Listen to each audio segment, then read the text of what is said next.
इस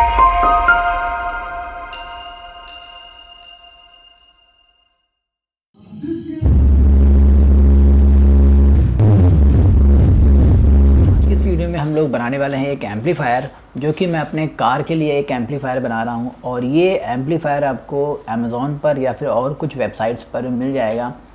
तो इस तरह के एम्पलीफायर की एक ख़ास बात ये होती है कि इनकी जो क्वालिटी होती है वॉइस की, वो एकदम नीट एंड क्लीन होती है, और जिसकी वजह से इसे ज़्यादातर लोग प्रेफर करते हैं कारों में। वैसे इस तरह के एम्पलीफायर्स को आप असेंबल कर सकते हैं खुद से, क्योंकि ये पूरा का पूरा एक असेंबल्ड DIY प्रोजेक्ट होता है, जिसमें आपको सिर्फ़ और सिर्फ इनपुट यानी कि बैटरी का इनपुट, ऑडियो का इनपुट और स्पीकर का आउटपुट देना होता है, जो कि सिंपल से कनेक्शंस होती हैं। इस एम्पलीफायर की ख़ास बात ये है कि ये पूरे के पूरे 1000 वाट का आउटपुट जनरेट कर सकता है। वैसे मैं इससे इतना आउटपुट लेने नहीं वाला हूँ, क्योंकि कार के लिए ये आउटपुट आई थिंक बहुत ज़्यादा हो जाएगा, वो भी क्विड जैसी कार के लिए तो बहुत ज़्यादा हो जाएगा। तो इसलिए मैं इसे यूज़ करने वाला हूँ एज आ बेस। वैसे ये पूरा का पूरा जो सर्किट बोर्ड है, ये पूरा बेस के लिए ही खास कर के लिए बना हुआ है। आपको इसमें बेस सबसे बेहतरीन मिलेगा, इसमें मिड का कोई सिस्टम नहीं है। और इसके अलावा अब मुझे चाहिए अपनी कार में किसी ट्विटर यानी कि मिड के लिए स्पीकर, तो उसके लिए मैं एक दूसरा एम्पलीफायर यूज़ कर रहा हूँ, जो कि लगभग ऐसा ही है, बस उसका आउटपुट थोड़ा कम है और क्वालिटी बेस्ट है। एक और चीज़ कि इस सर्किट बोर्ड में मुझे ब्लूटूथ नहीं मिलता है, यानी कि मुझे इसे ऑक्स की केबल के थ्रू कनेक्ट करना होगा। और ये एक सर्किट है जो कि 100 वाट का बेस, यहाँ पर मैं आपको दिखा दूँ तो यहाँ पर 100 वाट का एक बेस का स्पीकर और 50-50 वाट के लेफ़्ट और राइट चैनल के स्पीकर को कनेक्ट किया जा सकता है।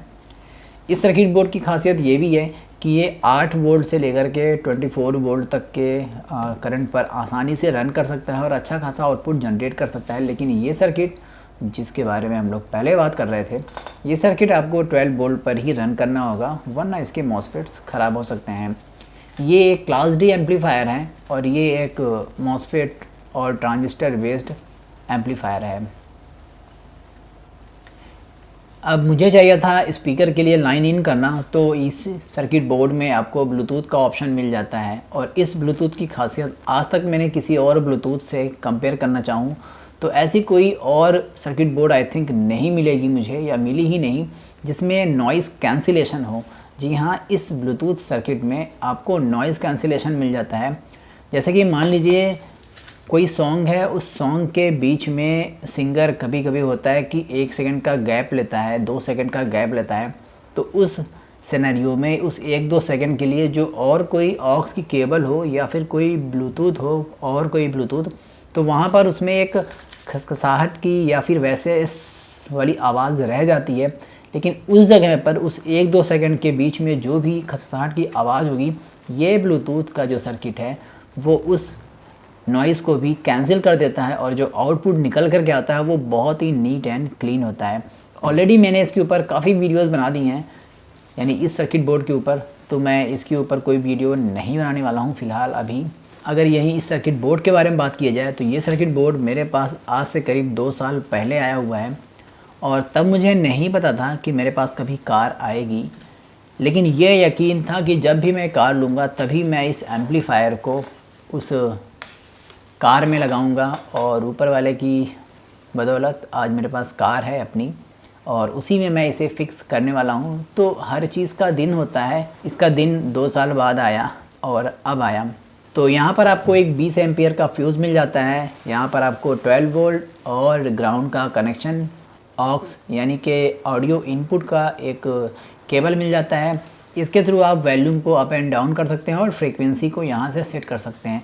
अगर ये लेफ़्ट साइड है, इसका स्विच यहाँ पर दिया हुआ है, अगर ये लेफ़्ट साइड है तो टोटल बेस निकल करके आता है। लेकिन अगर मैं इसे फुल पर कर दूँ राइट साइड, तो मुझे यहाँ पर मिड और बेस दोनों मिल करके मिलेंगे। तो नेक्स्ट मैं एक और वीडियो बनाने वाला हूँ जिसमें मैं इन दोनों ही एम्पलीफायर्स को किसी एक अच्छे से इनक्लोज़र में फ़िक्स करूँगा। अभी मेरे पास कुछ पार्ट्स अवेलेबल नहीं हैं, उन्हें मैं अरेंज कर रहा हूँ। जैसे ही वो अरेंज हो जाते हैं तो मैं इसे एक अच्छे से इनक्लोज़र में फ़िक्स करूँगा और अपनी कार में इसे इंस्टॉल करूँगा, और जो आउटपुट निकल के आने वाला है वो टोटल बेस्ट इन क्लास होगा। टोटल यहाँ पर 4 स्पीकर्स को कनेक्ट करने का ऑप्शन रहेगा।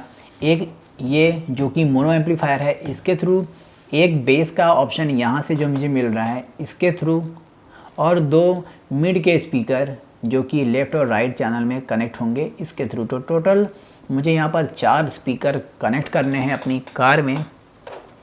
कुछ चीज़ें मैंने ऑलरेडी परचेज़ कर लिया है, जिसमें से ये कनेक्टर हो गया।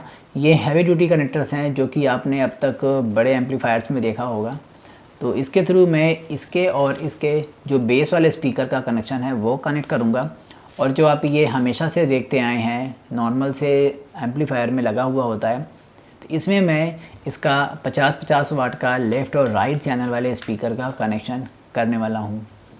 एक और चीज़ कि इस एम्पलीफायर का एक और ड्रॉबैक भी है कि जब ये दोनों एम्पलीफायर रन करते हैं तो जो एम्पियर कंज्यूम होता है वो मैं अभी तो आपको नहीं दिखा सकता हूँ क्योंकि उसका वीडियो मैंने बनाया नहीं था, लेकिन यकीन मानिए कि कार की बैटरी को आई थिंक ये 2 घंटे में आसानी से एम्प्टी कर सकता है, ख़त्म कर सकता है। इतना आउटपुट ये मुझे निकाल करके 10-10 इंच के 2 स्पीकर पर केवल दे रहा था, जबकि मैंने इसमें स्पीकर कनेक्ट ही नहीं किए थे। तो ये एक और चीज़ हो गई कि जब गाड़ी चल रही होगी तभी मैं इस एम्पलीफायर का मज़ा ले पाऊँगा। खड़ी गाड़ी में मैं मुश्किल से 5 या 10 मिनट ही चला पाऊँगा, उसके बाद बैटरी थोड़ी बहुत वीक पड़ेगी स्टार्ट करने के लिए। तो ये हो गया कुछ ड्रॉबैक्स। अब मुझे मालूम पड़ा कि क्यों फॉरेन कंट्रीज़ में लोग एम्पलीफायर के साथ 2 या 3 या 4 बैटरी भी कनेक्ट करते हैं अपनी कार में और अल्टरनेटर को और भी ज़्यादा इंक्रीज़ करते हैं ताकि वो अपने बाकी की 4 बैटरीज़ को चार्ज कर सकें।